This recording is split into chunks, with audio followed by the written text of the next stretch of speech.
Everywhere in the collective West, the mainstream media is talking about this.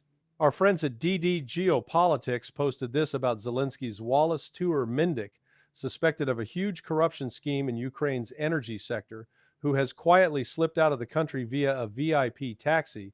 Uh, According to Radio Free Europe and Radio Liberty, is greater than. He's not the only one, right? The justice minister slipped the country. The energy minister slipped the country. And the former defense minister, Rustem Umerov, who is also implicated in all of this, also slipped the country. So first of all, let's note that Zelensky saw all of this coming when he attempted to take control of Nabu and Sapo a few months ago and was basically stopped from doing so by the Europeans.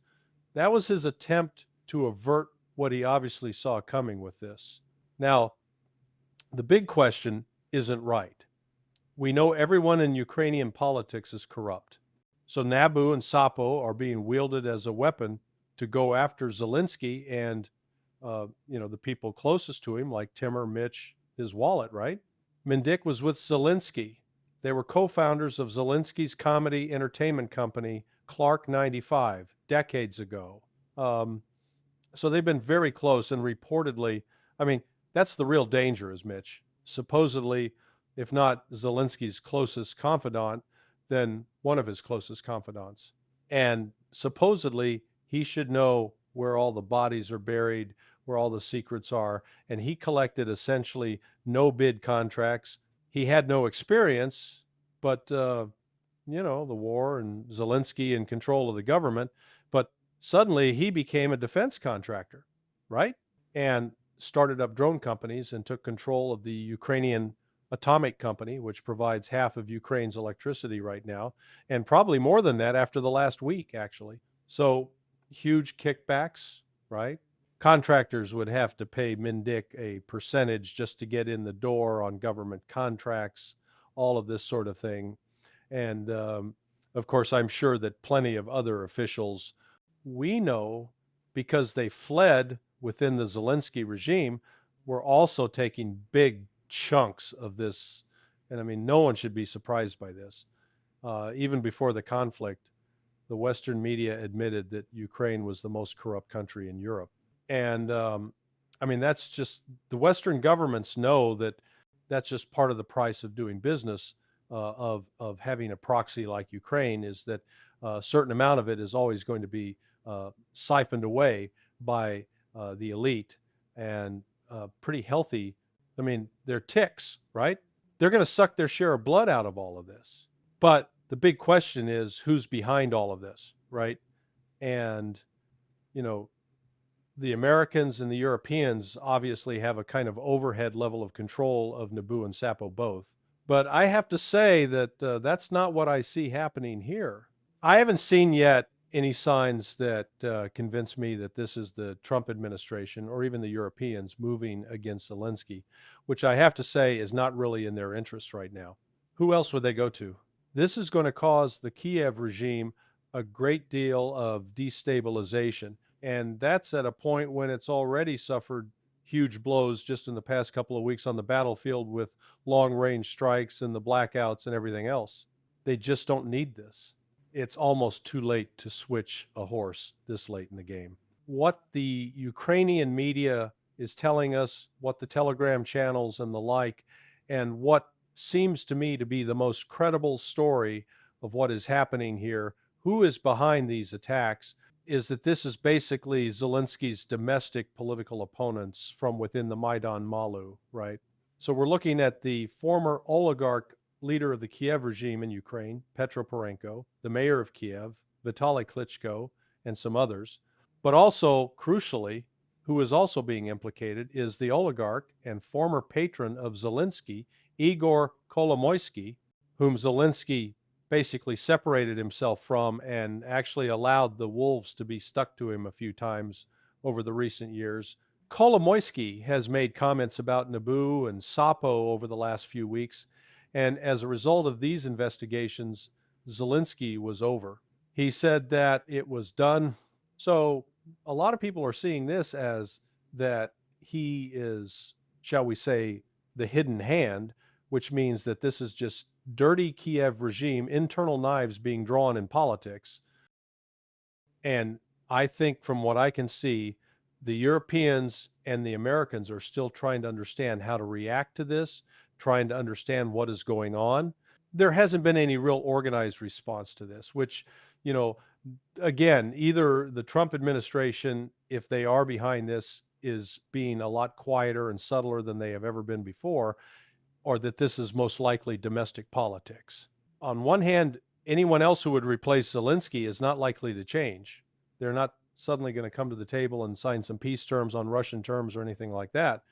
That's simply not possible within the Maidan. But the advantage that Russia could face with all of this is simply that any destabilization of the regime works to their advantage. So I'm sure they're very interested in all of this too. Now, they don't want Zelensky replaced with someone more capable than him. They've said that multiple times before. We don't want to take out Zelensky because if we did, he would just be replaced with someone who makes a lot more rational decisions than Zelensky does. So, yeah, this is, as far as I can tell, mostly dirty Ukrainian politics. It's not that none of this is real. It's just that everyone is guilty of this, and it's a matter of who it's being weaponized against. Who that is the salient question. And yeah, Zelensky is not being said. I mean, we've got comments from the Europeans. They're not going to suddenly stop delivering weapons or arms to Ukraine. They're simply going to have to squirm and make some noises to the media and demand that Zelensky create some type of investigation or commission or begin some new anti-corruption drive, right? That's the way it will be handled. But just in the last week, Germany announced that they're going to spend another $3 billion more on buying arms for Ukraine, right? From 8.5 billion to 11.5 billion. And they handed off some Patriots and announced that we're going to have conscription in Germany to prepare for the next phase after Kiev goes down, and we'll have to go to war with Russia directly. You know, that's obviously, at least that's the way that the Merits and the Stars and the Macrons and the Stubbs of Europe are thinking.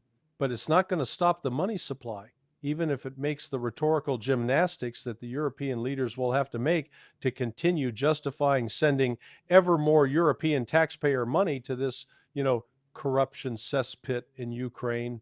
No matter who's in charge of it, they're going to have to keep doing it. They don't have a ladder to climb down from at this point. Not that they can envision anyway. The Zelensky regime is mired now in a massive escalation of a corruption scandal. At the same time, the primary benefactor for the long time, the United States, is also now embroiled in one. It's almost like father, like son. That's what I say. Like the New Age therapists call it a parallel process. It's happening. Yeah, I like that. I like that.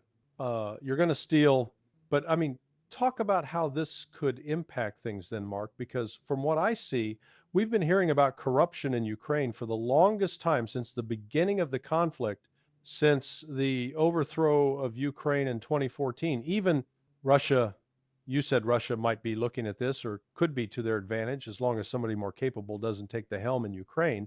But is Zelensky in danger? Some people have been saying to me, hey, he might be going to Greece and not come back. But I don't necessarily believe that, because I don't think something like that could be secret. But is he actually in trouble now as opposed to other times? I don't see that. I mean, obviously, lawsuits are going to be launched. Some of his allies are fleeing the country, that sort of thing. I think he's going to be politically weakened out of all of this. But ultimately, Zelensky has his position because the Americans say he does, right? And until the Americans say that he doesn't, right, that he doesn't have their support, and to a lesser extent the Europeans, but even they take their cues from the Americans, until then, he's not going to be replaced internally, right? Unless they get a green light from the United States, and I don't see that at this point. Because I don't see anyone else credible that they could pass it off to that would, take Zelensky's place at this late stage in the game. So I think this is only going to have very limited impact. I don't see, I don't see Zelensky being forced to step down unless the Trump administration suddenly, which they haven't done thus far, weigh in on it and say, yeah, get rid of the bump. That's the only possibility of his removal. He holds his power due to the United States, and he will not be removed either internally or by, the Europeans or anyone else unless America says so. Maybe you could help us understand how exactly this kind of political chaos could affect things militarily, because from my impressions, it seems that the Ukrainian military is not necessarily directed by Zelensky himself.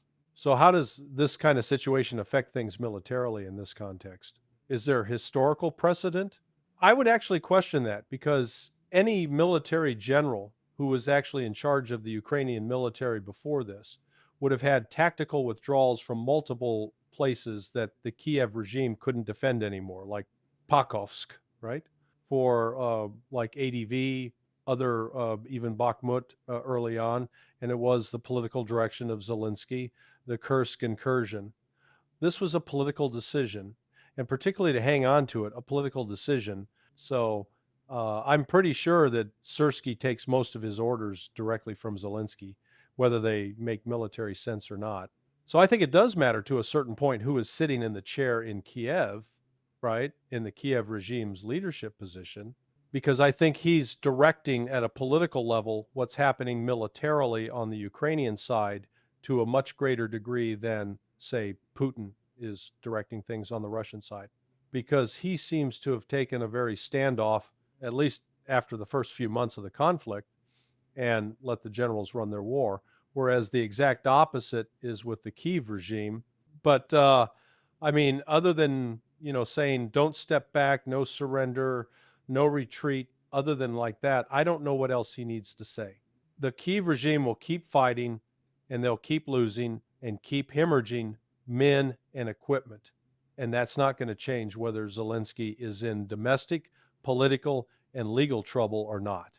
The biggest threat is that more European countries might stop sending arms and money. Now, not any of the major ones, right?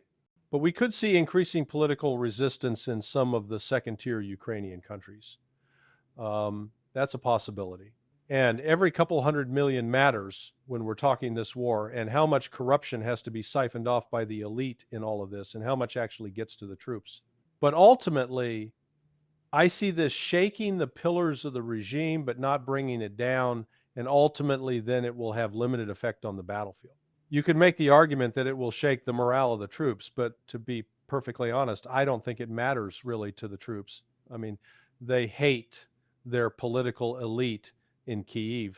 That's not why most of them, whether they are the ideological Banderites or whether they are the conscripts, that have been forced out there, neither of them love Zelensky and his administration, and none of this surprises any of them. They're either forced to be there or they're there for their own Banderite fascist ideology.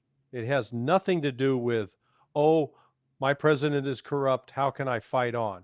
No, I don't buy that it will have any significant moral effect, but there is just a general background noise in the idea of the stability of the regime, right? And that is going to be shaken by this. So in that sense, there could be a more general weakening in the belief that the regime is in control of the situation, or not, as the case in Pakhovsk certainly shows. Yeah. And then I'm like, where are the Ukrainian people in all of this? I can only imagine that there are many factors here, that there are victims and, that are apathetic and keeping their heads down. And then there are those who only see Zelensky as a tool to get what they want from the West, and that's it. So the rest of these Ukrainian people know to just keep their heads down and to try to survive all of this, right? How can you protest when any man, of the age of 25 or older who shows up at a protest would immediately be sent to the front? That is extremely protest limiting. And that is exactly why it is generally believed that just a couple of months ago, Zelensky opened the borders for the first time since the conflict started for Ukrainian men from the ages of 18 to 22 to bleed off the potential men that could protest, right? Or could be directed to protest. And it worked, because now Germany and other European countries are flooded with young Ukrainian men And they're not happy about that whole thing because they would much rather have them dying for their interests of proxy war. Meretz made exactly that comment this week, that he wants Zelensky to keep his young men in his country, right, fighting for us there. I mean, that, fighting and dying for us there being the unspoken part. And now we have the Trump administration talking about deporting. Now, they're only talking at the moment 80 Ukrainian men who have supposedly broken U.S. laws and everything like that. But I see more of that, like that is the initial opening of the gate, the precedent, right? Not only for the United States, but for European countries as well. Yes. Where this is all moving is that the West is going to start forcibly deporting Ukrainian men that are refugees in their countries back to the regime so that they can be conscripted and then die. I mean, literally sending these men to their deaths. That is what they'll be doing because it's long been recognized that the Kiev regime is running out of men, right? And there's at least a few 100,000 more in Europe that could be sent off to buy another few months for the regime, half a year. Yeah. Well, it reminds me of like what the French, the British, and the U.S. at certain points in history would do in colonial situations for, when the World War started, right? Like they would take Algerians, the French, the British would take their Indians and throw them into a conflict in Europe against, and there's very limited difference between that situation and what is happening with Ukraine today. Just like then, there were local elites who were perfectly on board with that and so forth. And that's the same thing with the Maidan regime and Zelensky at the helm of it now. It's the same. I'm back in Moscow after an exhilarating whirlwind tour. It's been a fascinating time meeting some incredible people. One of the highlights was meeting with two women who are senators in the Duma. Both of them are around my son's age, but they're already making their mark. We had some great conversations and their work is remarkable. I also had the honor of meeting Vyacheslav, Russia's most famous hockey player. Many in the West may not realize how big he is, but to meet him personally was a huge privilege. I've also met Sergei Karagano, a well-known figure from the St. Petersburg International Economic Forum in the summer of 2024. Sergei was the one on stage with Vladimir Putin asking me questions. I've spent time with Sergei and his wife Katharina, and they're truly wonderful people. Russia, as a country, continues to surprise me with the amazing people I get to meet. Despite the negative myths perpetuated in the West, Russia is a very special place. Tonight, I had the chance to sit down with Dmitry Trinon from the New School of Economics here in Russia. It's one of the top institutions on par with Oxford or Cambridge. The people I've met here, intelligent, insightful, and full of ideas, are nothing like the portrayal of Russia you see in the media. As I was speaking to senior Russian officials, I broke some news to them. Trump, who once called the Epstein case a Democratic hoax, is now changing his tune.